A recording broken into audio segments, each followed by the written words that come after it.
पीछे सारे पीछे रहे भारत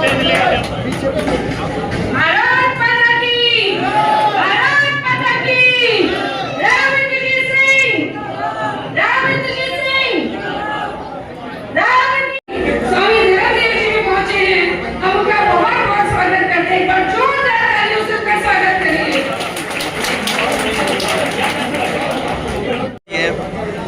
स्वामी धर्मदेव जी हमारे पूज्य जो हमारे हमेशा ही आराध्य और पूज्य रहे हैं, उनका भी बहुत बहुत अभिनंदन और स्वागत।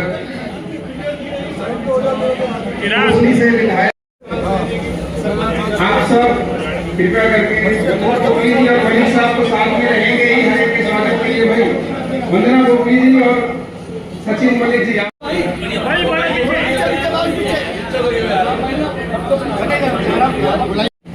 जाने वाले थे, नहीं जाने वाले थे, मैंने फिलहाल को रोक दिया।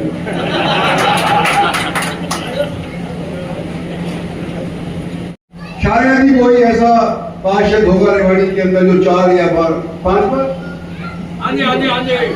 जो जीते होंगे। एक आध बार तो अगर भी लुकड़ी खाएंगे तो घुड़सवार कैसे बनेंगे?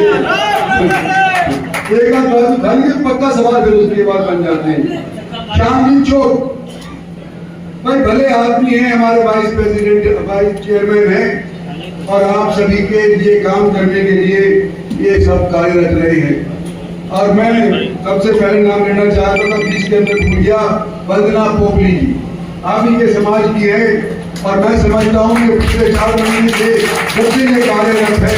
न केवल पंजाबी समाज को इन्होंने संवारा है बल्कि हमारी पार्टी को तीनों हलकों के अंदर कोसली, रेवाड़ी और बावल के अंदर संवारा है और इनका नेक नीति का फायदा मैं समझता हूँ कि हमारे को सबको मिलने वाला है जब आज का ये करती है। दिनेश राजपाल जी, श्रीमान अनिल सरकार जी,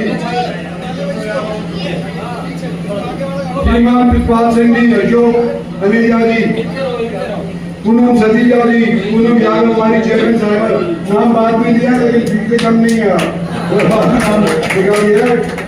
इसी तरह से विनीता पोपली जी पूर्व चेयरमैन कहाँ बैठी हैं? वो बैठी हैं। आपने भी बहुत काम किया है इस राज्य के लिए और आज के दिन मेरी बेटी के लिए ये दिन रात ये कर रही है, अटेली के अंदर भी कर रही है और इनके आज भी नरेंद्र पीछे के साथ उनके जा रहे हैं। इनका भी मैं धन्यवाद करना चाहता हूँ। पंजाबी जो है ही हैं, लेकिन अनेक बिरादरी के और भी साहिबान सचिन मलिक जी जो बुलाए हैं उनका भी मैं शुक्रिया अदा करना चाहता हूं कि आज आप लोग मिलकर के कंधे से कंधा मिलकर के मेरे साथ हमारे प्रत्याशी इसको यादव साहब को जिताने का प्रयास करने लग रहे हैं। सभी RWA के सदस्यगण, सभी ट्रेड एसोसिएशन के सदस्यगण, इलाके की आई हुई सरदारी, बुजुर्गों, माता बहनों, नौजवानों और दोस्तों, आज सबसे पहले तो मैं ये कहना चाहता हूं कि जो मेरे को आप लोगों ने जिताया, सन 19 के अंदर जिताया, सन 24 के अंदर जिताया और शहर वालों को खास तौर पे कहना चाहता हूं कि पहली बार ऐसा हुआ है कि देहात ने कम वोट डाले हैं और मेरे को शहर की तरफ से ज्यादा वोट दिए हैं। इसलिए वास्तविकता है और इस इलाके के सबसे प्रसिद्ध शहर कह सकता हूं मैं रेवाड़ी के रहने वालों। आज आप पंजाबी बाहर के नहीं हैं, आपको हमने अपनाया है, हमने अपने आपके बसाया है, हम आपके साथ चलना चाहते हैं। आपने मेरा सब मिलकर के जो साथ रेवाड़ी वालों ने दिया है उसका मैं हमेशा शुक्रगुजार रहूंगा। मैं मोटे दौर के ऊपर लंबा चौड़ा भाषण नहीं देना चाहता। स्वामी जी का आप सब सुनने आए हैं, कहते हैं 10 बजे इनकी पटौदी के अंदर भी सभा है तो आधा घंटा तो इनको पहुंचने में लग जाएगा और आधा घंटा इनको भाषण देने में लग जाएगा। इसलिए मैं अपना भाषण जल्दी से समाप्त करना चाहता हूँ। साथियों, पिछले इलेक्शनों के दौरान हम 5 लोकसभा की सीट हारे। हम 5 लोकसभा की सीट इसलिए हारे कि लोगों के दिल में गुबार था, कुछ हरियाणा सरकार के प्रति था, कुछ भारत सरकार के प्रति था, कुछ गलतफहमी थी। गलतफहमी क्या थी कि कॉन्स्टिट्यूशन बदलना चाहती है भारतीय जनता पार्टी। 400 का जो नारा हमने दिया था, उससे कई लोगों को कांग्रेस की ये जता दिया कि ये रिजर्वेशन को खत्म करना चाहती है कांग्रेस पर, भारतीय जनता पार्टी। आज आप लोगों को मालूम होगा कि जैसे ही हमारी सरकार तीसरी बार बनी, हमारे माननीय प्रधानमंत्री जब कॉन्स्टिट्यूंट हॉल के अंदर गए तो सबसे पहले उन्होंने अपना माथा कॉन्स्टिट्यूशन के ऊपर जाकर के टेका और ये कहा कि हम कॉन्स्टिट्यूशन को बदलने का जरा भी इरादा नहीं रखना चाहते। तो वो लोग हमारे से पिछड़ गए थे, उनको मैं अपील करना चाहता हूँ कि आपने हमारे 5 एमएलए MP को हरा दिए पिछले इलेक्शनों के अंदर। अब आपका गुबार भी निकल गया, आपका बहन भी निकल गया और सुप्रीम कोर्ट ने भी आखिरी दिन ये फैसला ले दिया। ये वकील साहब हमारे खड़े सुनाते हैं हमारे को कि सुप्रीम कोर्ट का ये फैसला आया है कि SC वर्ग के लिए A सेक्शन बनाया जाएगा और B सेक्शन बनाया जाएगा। दोनों रिजर्वेशन, दोनों को अलग अलग रिजर्वेशन की संख्या निर्धारित कर दी गई है। तो कॉन्स्टिट्यूशन कहीं नहीं जा रहा, कॉन्स्टिट्यूशन बदला नहीं जा रहा, रिजर्वेशन खत्म नहीं हो रही।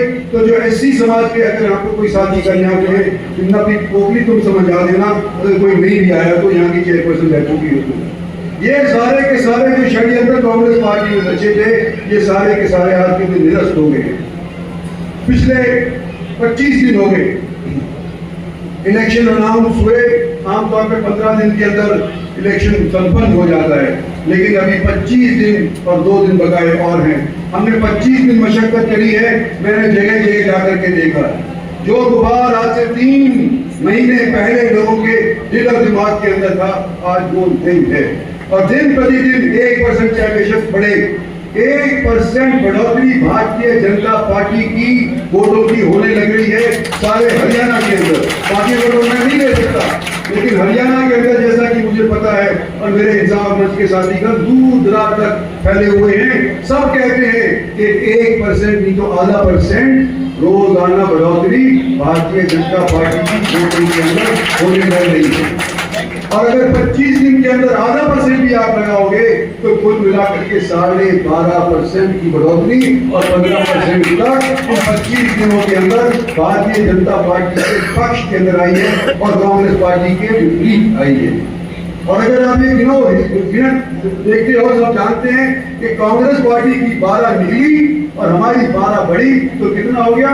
24% का नुकसान आज के दिन कांग्रेस पार्टी को सारे हरियाणा के अंदर हो रहा है।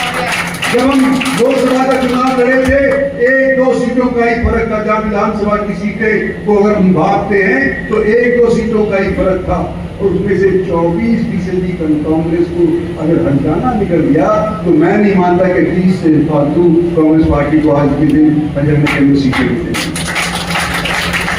हमने अपना वर्चस्व बनाया है। कई दशकों से आपके पूर्वजों ने, आपके साथियों ने, आपके बुजुर्गों ने मिलकर के ये दर्शाया है कि दक्षिणी हरियाणा ही सरकारें बनाता है और दक्षिणी हरियाणा ऐसा है, अगर सरकार दक्षिणी हरियाणा के लिए काम नहीं करती, सभी को बराबर के तौर के ऊपर नहीं आती, तो दक्षिणी हरियाणा सरकार को लौटा भी सकता है।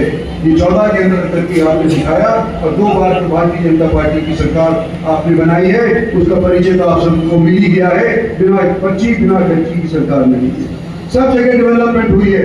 और वहां हरियाणा से आज के दिन तीसरी बार हम बना सकते हैं कि अगर हमारे केंद्र के अंदर मोदी की सरकार तीसरी बार बन सकती है, तो हमारे रोजाना काम करने के लिए जो हम अपनी निजी सरकार चाहते हैं उसको क्यों नहीं बना सकते। तो इसलिए मेरा आपसे निवेदन है, कृपा करके लक्ष्मण को नाओ, किसी की 7 साल की 6 साल की गिरदावरी है, मैं समझता हूँ उसको तोड़ने का समय आ गया है। सब मिलकर के लक्ष्मण सिंह को जिताओ, भारतीय जनता पार्टी की कमर को खिलाओ और आने वाले समय के अंदर मैं, मेरे साथी, भारत सरकार और हरियाणा सरकार कुल मिलाकर के आपका साथ देंगे। धन्यवाद और जय हिंद।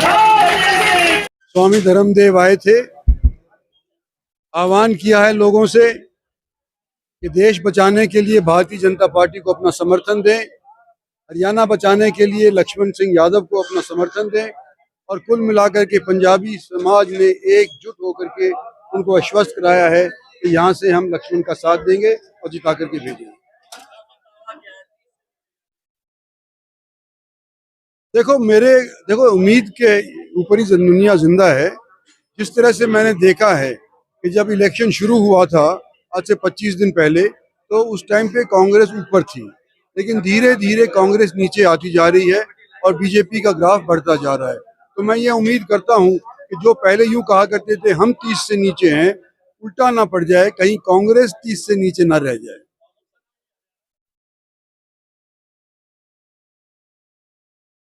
मेरे को दक्षिणी हरियाणा का चार्ज सौंपा गया है केंद्रीय नेतृत्व ने।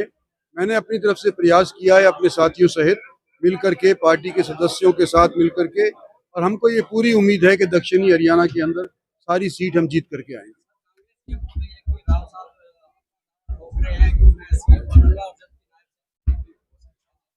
नायब सैनी जी चीफ मिनिस्टर हैं और इलेक्शन उनके नेतृत्व में लड़ा जाएगा, इसके अंदर कोई दो राय की बात नहीं है। उनके नेतृत्व में आज के दिन इलेक्शन लड़ा जा रहा है।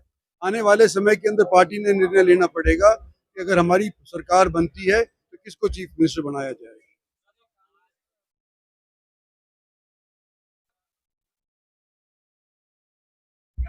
देखो, कुछ लोग मेरे पास कल आए थे और वो कह रहे थे हम 360 एकड़ के विषय के अंदर हम लोगों को अवगत कराना चाह रहे थे और हमारे को गोकलगढ़ के बाहर उनको रोक करके और उनकी मार पिटाई हुई, उनके शीशे तोड़ दिए गाड़ी के। तो ये प्रजातंत्र के अंदर गलत तरह की हस्ती है जिसने भी ये किया है, और हम चाहते हैं, पुलिस को हमने कहा भी है, उनका पता लगवाएं और सजा दिलवाएं।